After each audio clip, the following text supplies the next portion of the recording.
नमस्कार साथियों, स्वागत है आप सभी का 99 क्लासेस के इस यूट्यूब चैनल पे।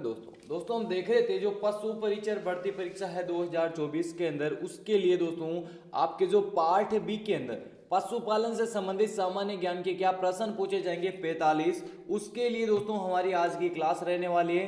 45 प्रश्न के दोस्तों आपके मॉडल पेपर है। आपके दोस्तों 45 प्रश्न में से कितने प्रश्न सही होते हैं कमेंट बॉक्स के अंदर जरूर बताना।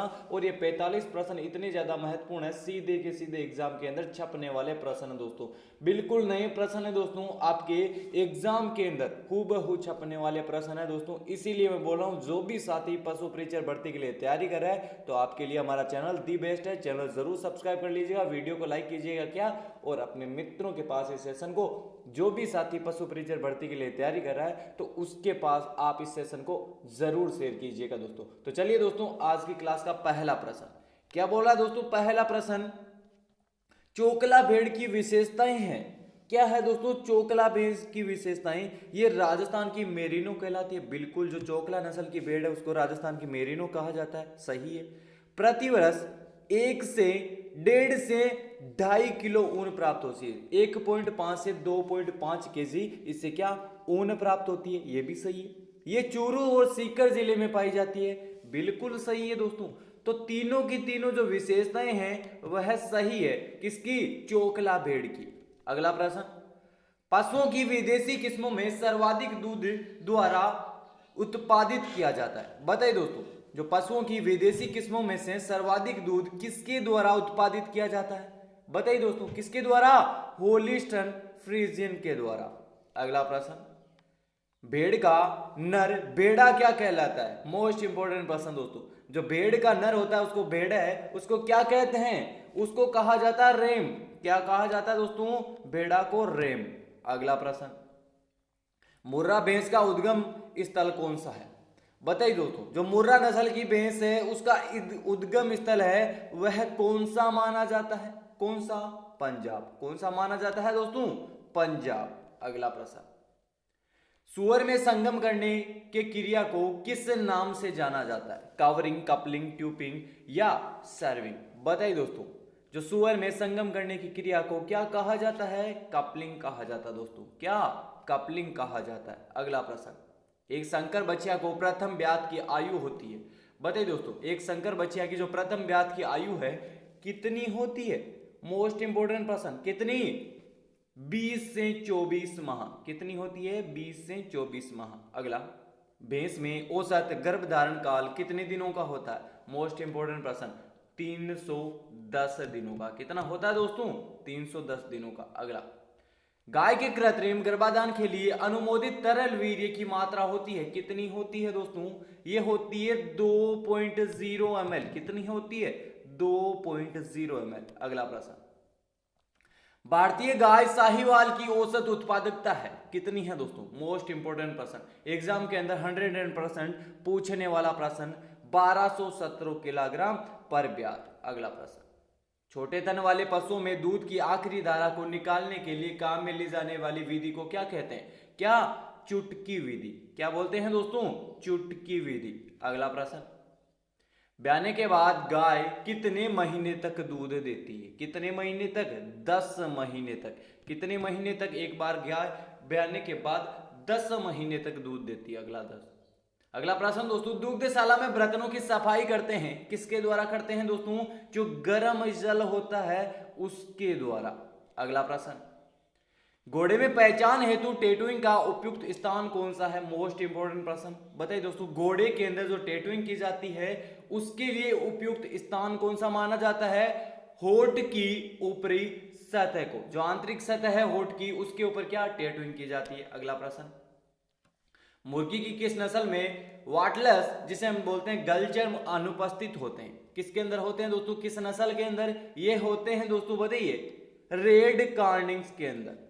अगला प्रश्न, 8 सप्ताह की उम्र से मुर्गी का उत्पादन अवस्था तक पालना कहा जाता है? क्या? ग्रोविंग, टैगिंग, ब्रूडिंग या रियरिंग? क्या कहा जाता है दोस्तों? इसको बोलते हैं ग्रोविंग।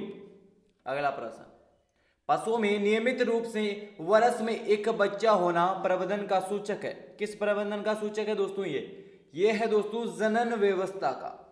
अगला प्रश्न, पशु शरीर का कितना प्रतिशत भाग प्रोटीन से निर्मित होता है? मोस्ट इंपोर्टेंट प्रश्न। जो पशु है उसके शरीर का कितना भाग होता है दोस्तों जो प्रोटीन से क्या निर्मित रहता है? ये प्रोटीन से 17% इसका भाग रहता है। अगला प्रश्न, प्रौढ़ पशु के शरीर में कितने प्रतिशत वसा होती है? कितने प्रतिशत वसा होती है? 20%। अगला, किसके विलेय विटामिन के शरीर में पूर्ति करता है? प्रोटीन विलेय, वसा, कार्बोहाइड्रेट या खनिज लवण के?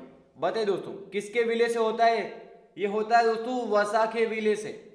अगला प्रश्न, निम्न में से कौन सा मुख्य खनिज पदार्थ जानवर की वृद्धि एवं विकास के लिए आवश्यक माना जाता है? नमक, फास्फोरस, कैल्शियम या इनमें से सभी? दोस्तों जो बताइए मुख्य खनिज जानवर की वृद्धि एवं विकास के लिए आवश्यक माना जाता है, कौन सा है दोस्तों? है वह है दोस्तों नमक, फास्फोरस और कैल्शियम। तीनों को क्या जानवर की वृद्धि और विकास के लिए अत्यंत आवश्यक माना जाता है। अगला प्रश्न, पशु प्लेग रोग का रोग कारक क्या है? वायरस, जीवाणु, कवक या जन्मजात रोग? जो प्लेग रोग होता है उसका कारक होता है दोस्तों ये वायरस जनित एक रोग है। अगला प्रश्न, पशुओं में होने वाला खुरपक्का और मुंहपक्का के रोग कारक? वायरस, कवक, जीवाणु या जन्मजात? ये होते हैं दोस्तों खुरपक्का और मुंहपक्का एक वायरल रोग होते हैं। अगला प्रश्न, गाय में दुग्ध जवर रोग किसकी कमी के कारण होता है? दोस्तों दुग्ध जवर रोग जो गाय के अंदर होता है वह किसकी कमी के कारण होता है? ये होता है दोस्तों कैल्शियम की कमी के कारण। किसकी कमी के कारण है? कैल्शियम की। अगला, पशु प्लेग रोग में प्रभावित अंग कौन सा होता है? आहार नाल, पैर, कान या पेट? जो पशु प्लेग रोग होता है उसके अंदर शरीर का कौन सा अंग प्रभावित होता है? जो आहार नाल होता है हमारा वह प्रभावित होता है। अगला, बुनियादी पशुपालन सांख्यिकी 2022 द्वारा जारी रिपोर्ट के अनुसार देश में राजस्थान का ऊन उत्पादन कितना प्रतिशत है? कितना है बताइए दोस्तों, मोस्ट इंपोर्टेंट प्रश्न। 45.91%। कितना है ऊन उत्पादक पूरा देश के अंदर राजस्थान का? 45.91% दोस्तों। अगला प्रश्न, राजस्थान में मुख्यमंत्री दूध उत्पादन समल योजना के तहत पशुपालकों को प्रति लीटर दूध पर कितने रुपए का अनुदान दिया जा रहा है? कितने रुपए का अनुदान दिया जा रहा है दोस्तों? 5 रुपए का। कितना? 5 रुपए का। अगला प्रश्न, ऊन उत्पादन में विश्व में भारत का स्थान? बताइए दोस्तों, विश्व के अंदर भारत का स्थान ऊन उत्पादन के अंदर पहला, तीसरा, सातवां या आठवां? कौन सा स्थान है भारत का? भारत का दोस्तों 7वां स्थान है। कौन सा स्थान? 7वां। अगला प्रश्न, दूध की विकसित अम्लता ज्ञात करने का परीक्षण क्या परीक्षण कहलाता है दोस्तों? जो दूध की अम्लीयता को ज्ञात किया जाता है किस परीक्षण के द्वारा ज्ञात किया जाता है? ये किया जाता है सीओबी परीक्षण के द्वारा। जो सीओबी टेस्ट होता है दोस्तों उसके अंदर क्या किया जाता है? दूध की अम्लीयता को टेस्ट किया जाता है। अगला, कम उम्र के पशुओं के खुर होते हैं, जो कम उम्र है उनके पशुओं के अंदर खुर होते हैं वह कैसे होते हैं? वह होते हैं दोस्तों छोटे और चमकीले। कैसे होते हैं? छोटे और चमकीले। अगला प्रश्न, निम्नलिखित में से केंचुए की कौन सी प्रजाति वर्मी कंपोस्टिंग के लिए उपयुक्त नहीं है? केंचुए की कौन सी प्रजाति है दोस्तों जो वर्मी कंपोस्टिंग के लिए क्या उपयुक्त नहीं मानी जाती? और दोस्तों जो केंचुआ होता है वह किसके लिए जाना जाता है? वर्मी कंपोस्टिंग के लिए। लेकिन इसके अंदर भी कौन सी प्रजाति है जो वर्मी कंपोस्टिंग के लिए क्या उपयुक्त नहीं मानी जाती? कौन सी प्रजाति है दोस्तों? है वह है दोस्तों प्लाज्मोडियम। कौन सी है?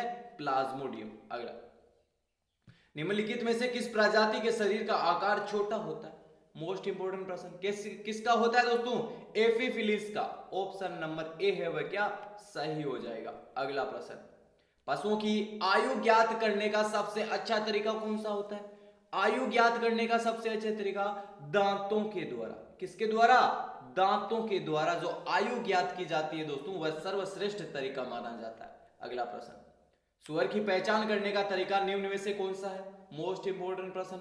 सुअर की पहचान करने का तरीका है कान को विभिन्न तरीकों से काटकर। कैसे? कान को विभिन्न तरीकों को काटकर। अगला, गाय के गोबर से निम्न में से क्या निर्मित होता है? गाय के गोबर से क्या निर्मित होता है दोस्तों? गाय के गोबर से दिए, अगरबत्ती और उपले जिन्हें बोलते हैं कंडे, ये सारे के सारे जो गाय का गोबर है उनसे क्या निर्मित होते हैं दोस्तों। अगला प्रश्न, उमेद सिंह को निम्न में से किस पशु मेले का प्रणेता माना जाता है? बताइए दोस्तों, उमेद सिंह को किस पशु मेले का प्रणेता माना जाता है? रामदेव पशु मेला, मल्लीनाथ पशु मेला, वीर तेजाजी पशु मेला या गोगामेड़ी पशु मेला? किसके लिए माना जाता है? जो रामदेव पशु मेला है मानासा नागौर के अंदर, उसके प्रणेता माना जाता है। अगला, प्रतिवर्ष चैत्र शुक्ल एकादशी को कौन सा मेला पड़ता है? बताइए दोस्तों, चैत्र शुक्ल एकादशी को कौन सा मेला पड़ता है? जो सेवड़िया पशु मेला है रानीवाड़ा जालोर के अंदर वह पड़ता है दोस्तों। अगला प्रश्न, वर्ष 2012 पशु गणना की तुलना में वर्ष 2019 की पशु गणना के अनुसार राजस्थान में कुल पशु संख्या में कमी कितनी है? कितने प्रतिशत की कमी है ये दोस्तों? 12 की तुलना में 19 के, बताइए कितने प्रतिशत की? 1.66% की। अगला, राजस्थान के किस जिले में सीताबाड़ी पशु मेले का आयोजन किया गया? सीताबाड़ी पशु मेले का आयोजन राजस्थान के 12 जिले के अंदर होता है। अगला प्रश्न, भारत वर्तमान में अंडा उत्पादन में विश्व में कौन सा देश है? बताइए दोस्तों, विश्व के अंदर कौन सा स्थान आता है अंडा उत्पादन के अंदर? भारत का कौन सा स्थान आता है? तीसरा स्थान। अगला प्रश्न, राजस्थान राज्य कृषि विपणन बोर्ड की स्थापना कब हुई थी? इसकी स्थापना हुई थी दोस्तों 1974 के अंदर। अगला प्रश्न, अतिरिक्त कोलेस्ट्रम को कैसे रखा जा सकता है? बताइए दोस्तों, जो अतिरिक्त कोलेस्ट्रम होता है, जो खीस होता है, उसको दोस्तों जो बछड़ा है वह जितना पीता है उसके बाद में जो बच जाता है उसको कैसे सुरक्षित रख सकते हैं? उसको दोस्तों कंटेनर में जमे हुए। Option number A. अगला प्रश्न, निम्न में से डेयरी खाद्य पदार्थ का प्रकार क्या होता है?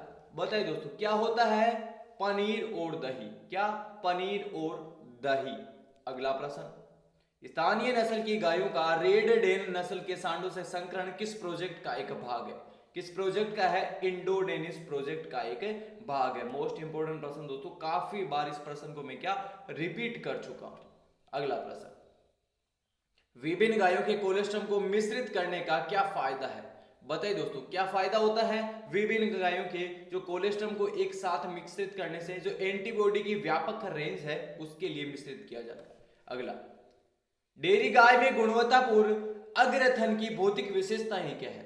बताइए दोस्तों, अग्रथन होते हैं उसकी भौतिक विशेषताएं मजबूती से और आसानी से जुड़ा हुआ है, मध्यम लंबाई और सामने से पीछे तक एक समान चौड़ाई होती है। किसकी? जो अग्रथन होते हैं उनकी। तो दोस्तों ऑप्शन ए है वह क्या सही हो जाएगा।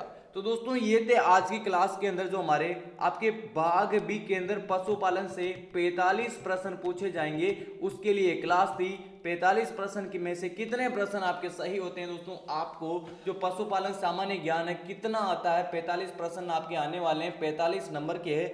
और दोस्तों आपकी तैयारी का आकलन करने के लिए ये क्लास दी बेस्ट थी। आपको सभी को पता होना चाहिए आपकी तैयारी किस प्रकार की चल रही है। 45 प्रश्न में से कितने प्रश्न सही होते हैं? 30-35 प्रश्न सही हो रहे हैं या नहीं हो रहे हैं? अगर नहीं हो रहे हैं तो आपको और तैयारी करने की आवश्यकता है। इसीलिए दोस्तों बोल रहा हूं, जो भी साथी पशु परीक्षण भर्ती के लिए तैयारी कर रहा है तो आपके लिए हमारा चैनल दी बेस्ट है। चैनल के ऊपर प्रतिदिन पशुपालन से संबंधित और पशु परीक्षण भर्ती से संबंधित वीडियोज अपलोड रहते हैं। और दोस्तों वीडियो को लाइक कीजिएगा, अपने मित्रों के पास शेयर कीजिएगा। और दोस्तों जो भी साथी चैनल पर पहली बार आ रहा है, अभी तक आपने चैनल सब्सक्राइब नहीं किया तो चैनल जरूर सब्सक्राइब कर लीजिएगा दोस्तों। चलिए दोस्तों आज की क्लास के अंदर इतना ही। जय हिंद, जय भारत।